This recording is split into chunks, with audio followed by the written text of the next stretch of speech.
ನಮಸ್ತೆ ವೀಕ್ಷಕರೇ, ಇನ್ಫೋ ಮಾಸ್ಟರ್ಗೆ ಸ್ವಾಗತ ಸುಸ್ವಾಗತ. ನಾನು ನಿಮ್ಮ ಸ್ನೇಹಿತೆ ಶಿಲ್ಪಾ ಶಶಿಕುಮಾರ್. ಎಲ್ಲರೂ ಹೇಗಿದ್ದೀರಿ? ಚೆನ್ನಾಗಿದ್ದೀರಿ ಅನ್ಕೋತೀನಿ. ನಮ್ಮ ವೀಡಿಯೋಸ್ನ ನೋಡ್ತಾ ಇರಿ, ನಮ್ಮನ್ನು ಪ್ರೋತ್ಸಾಹಿಸಿ. ಇನ್ನೂ ನಮ್ಮ ಚಾನಲ್ಗೆ ಸಬ್ಸ್ಕ್ರೈಬ್ ಆಗಿಲ್ಲ ಅಂದರೆ ಈಗಲೇ ಉಚಿತವಾಗಿ ಸಬ್ಸ್ಕ್ರೈಬ್ ಆಗಿ ಈ ವಿಡಿಯೋನ ಎಲ್ಲೂ ಸ್ಕಿಪ್ ಮಾಡದೆ ಪೂರ್ತಿಯಾಗಿ ನೋಡಿ, ಹಾಗೆಯೇ ಶೇರ್ ಕೂಡ ಮಾಡಿ. ಅದರಿಂದ ನಮಗೆ ಮತ್ತಷ್ಟು ಉತ್ತೇಜನ ಸ್ಫೂರ್ತಿ ಸಿಗುತ್ತೆ. ನಮ್ಮ ಚಾನಲ್ ಹೆಚ್ಚು ಹೆಚ್ಚು ವೀಕ್ಷಿಸ್ತಿದ್ದೀರಿ, ತುಂಬ ಖುಷಿಯಾಗ್ತಿದೆ, ಸಾರ್ಥಕ ಅನ್ನಿಸ್ತಿದೆ. ಹಾಗೆ ಸಬ್ಸ್ಕ್ರೈಬ್ ಕೂಡ ಆಗಿ. ಒಂದು ಸಬ್ಸ್ಕ್ರೈಬ್ ನಿಮಗೇನೂ ನಷ್ಟ ಇಲ್ಲ, ಆದರೆ ನಮಗೆ ತುಂಬ ಪರಿಣಾಮ ಬೀರುತ್ತೆ.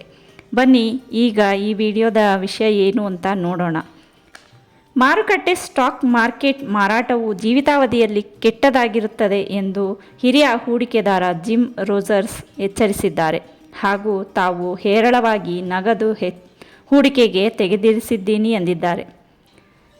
ಹೆಚ್ಚುತ್ತಿರುವ ಜಾಗತಿಕ ಸಾಲದ ಕಾರಣದಿಂದಾಗಿ ತೀವ್ರವಾದ ಹಿಂದೆಂದೂ ಕಂಡರಿಯದಂಥ ಆರ್ಥಿಕ ಕುಸಿತವನ್ನು ನಿರೀಕ್ಷಿಸಬಹುದಾಗಿದೆ. ಆದ್ದರಿಂದ ಹೂಡಿಕೆಗೆ ಇದು ಅಮೃತಗಳಿಗೆ. ಯಾರ್ಯಾರು ಸ್ಟಾಕ್ ಮಾರ್ಕೆಟ್ ಮತ್ತು ಮ್ಯೂಚುವಲ್ ಫಂಡ್ನಲ್ಲಿ ಹೂಡಿಕೆ ಮಾಡಲು ಬಯಸ್ತಿರೋ ಅವರಿಗೆಲ್ಲ ಇದಕ್ಕಿಂತ ಒಳ್ಳೆಯ ಸಮಯ ಸಿಗಲ್ಲ.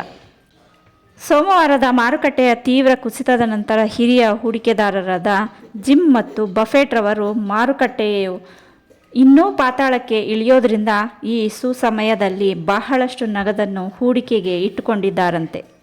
ಅಮೆರಿಕ ಮತ್ತು ಜಗತ್ತು ಬಹಳ ಸಮಯದಿಂದ ಸಮಸ್ಯೆಯಲ್ಲಿದೆ. ನನ್ನ ಬಳಿ ತುಂಬ ಹಣ ಇಟ್ಟುಕೊಂಡಿದ್ದೇನೆ, ಏಕೆಂದರೆ ಮುಂದಿನ ಮಾರಾಟವು ಕೆಟ್ಟದಾಗಿರುತ್ತೆ ಮತ್ತು ತುಂಬ ನಷ್ಟವೂ ಆಗುತ್ತೆ. ಈಗ ಭಾರತವೂ ಕೂಡ ಸಾಲದ ಸುಳಿಗೆ ಸಿಲುಕಿದೆ. ಇದರಿಂದ ನಿಮಗೆ ಮಾತ್ರವಲ್ಲ, ನನಗೂ ತುಂಬ ಚಿಂತೆಯಾಗಿದೆ. ಸ್ಟಾಕ್ ಮಾರ್ಕೆಟ್ಗೆ ಇದು ತುಂಬ ಕೆಟ್ಟ ಪರಿಸ್ಥಿತಿಯಾಗಿದೆ ಎಂದರು ರೋಜರ್ಸ್. ಹೂಡಿಕೆದಾರರು ತಮ್ಮ ಪೋರ್ಟ್ಫೋಲಿಯೋಗಳಲ್ಲಿ ನಗದು ಇರಿಸಿಕೊಳ್ಳಬೇಕೇ ಎಂದು ಕೇಳಿದ್ದಕ್ಕೆ ಜನರು ಹೆಚ್ಚಿನ ಹಣವನ್ನು ಹೊಂದಲು ಬಯಸುತ್ತಾರೆ ಎಂದು ಹೇಳಿದರು ರೋಜರ್ಸ್. ಇದುವರೆಗೂ ದೀರ್ಘಾವಧಿಯಿಂದ ಎಲ್ಲವೂ ಎಲ್ಲ ಕಡೆಯೂ ಚೆನ್ನಾಗಿ ಹೋಗುತ್ತಿತ್ತು. ಇತಿಹಾಸದಲ್ಲಿ ನಡೆದಿರುವ ಪ್ರಕಾರ ಯಾವಾಗ ಎಲ್ಲರೂ ದುಡ್ಡು ಮಾಡಲು ಶುರು ಮಾಡುತ್ತಾರೋ ಮತ್ತು ಹಣವಂತರಾಗುತ್ತಾರೋ ಆಗ ಚಿಂತಿಸುವ ಪರಿಸ್ಥಿತಿ ಬರುತ್ತದೆ. ನನಗೂ ಚಿಂತೆಯಾಗುತ್ತಿದೆ. ಈಗ ನಾನು ಏನನ್ನಾದರೂ ಕೊಳ್ಳುವುದಿದ್ದರೆ ಬೆಳ್ಳಿಯ ಮೇಲೆ ಹೂಡಿಕೆ ಮಾಡುತ್ತೇನೆ ಎಂದಿದ್ದಾರೆ. ತಾವು ಖರೀದಿಸಿದ್ದಕ್ಕಿಂತ ಹೆಚ್ಚಿನ ಷೇರುಗಳನ್ನು ಸತತ 7 ತ್ರೈಮಾಸಿಕಗಳಿಂದ ಮಾರಾಟ ಮಾಡಿದ್ದಾರೆ.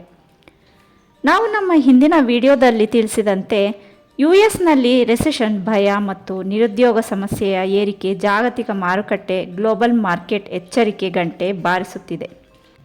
ಯೆನ್ನ ಮುಖಬೆಲೆ ಏರಿಕೆಯು ವ್ಯಾಪಾರವನ್ನು ಮುಂದೂಡುವಂತೆ ಮಾಡಿದೆ. ಕ್ಯಾರಿ ಟ್ರೇಡಿಂಗ್ ಹೆಚ್ಚಾಗುತ್ತಿದೆ. ಮಧ್ಯಪ್ರಾಚ್ಯ ಭೌಗೋಳಿಕ ರಾಜಕೀಯದ ಉಲ್ಬಣವಾಗುತ್ತಿದೆ. ಕೇಂದ್ರೀಯ ಬ್ಯಾಂಕ್ಗಳು ಈ ಸೋಲನ್ನು ತಡೆಯಲು ಮುಂದಾಗಬೇಕು, ಇಲ್ಲದಿದ್ದರೆ ಇದು ಎಲ್ಲ ಸ್ವತ್ತುಗಳ ಮೇಲೆ ಪರಿಣಾಮ ಬೀರುವ ಅಪಾಯವಿದೆ.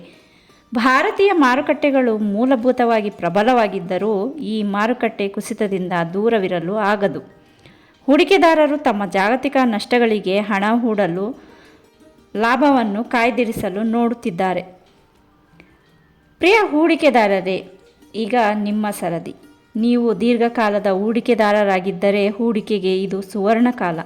ನೀವೇನಾದರೂ ಸ್ವಲ್ಪ ಕಾಲದ ಹೂಡಿಕೆ ಮಾಡ್ತಿದ್ರೆ ನೋಡಿ ಹೇಗೆ ಏನು ಮಾಡಬಹುದು ಅಂತ. ನಿಮ್ಮ ಪೋರ್ಟ್ಫೋಲಿಯೋದಲ್ಲಿರುವ ಪ್ರಸ್ತುತ ಹೂಡಿಕೆ ಮೇಲೆ ಅವಲಂಬಿತವಾಗಿರಲಿ ನಿಮ್ಮ ತೀರ್ಮಾನ. ಆತುರ ಬೇಡ. ನಿಧಾನವಾಗಿ ಸರಿಯಾಗಿ ಯೋಚಿಸಿ. ನಿಮ್ಮ ಆದಾಯ ಮತ್ತು ಹೂಡಿಕೆ ಈಗ ಇರುವುದಕ್ಕಿಂತ ಕಡಿಮೆಯಾಗದಂತೆ ಸ್ವಲ್ಪ ನಿಗಾ ವಹಿಸಿ. ಮತ್ತೊಂದು ಉಪಯುಕ್ತ ಮಾಹಿತಿ ಹೊತ್ತ ವಿಡಿಯೋದೊಂದಿಗೆ ಮತ್ತೆ ಭೇಟಿಯಾಗೋಣ ಸ್ನೇಹಿತರೆ. ಧನ್ಯವಾದಗಳು.